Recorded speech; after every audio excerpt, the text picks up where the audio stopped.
Pengungkapan jaringan pengedar narkoba ini setelah polisi menangkap 3 orang pelaku di Kecamatan Matakali dan Wonomulyo. Dari penangkapan ini, polisi kemudian menangkap pelaku lainnya di Kabupaten Wajo dan Sidrap, Sulawesi Selatan. Selain menangkap 19 pelaku pengedar narkoba, polisi juga menyita barang bukti sabu seberat 335,7 gram sabu dari tangan para tersangka. Kini para pelaku masih menjalani pemeriksaan dan terancam pidana 5 tahun penjara.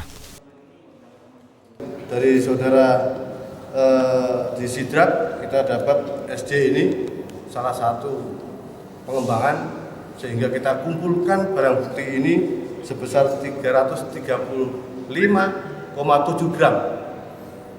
Yang kita tetapkan tersangka itu 19 orang. Sudah kita lakukan penyidikan, sudah lakukan penahanan. Pak, apakah mereka ini satu komplotan, Pak? Jaringannya ini, Pak?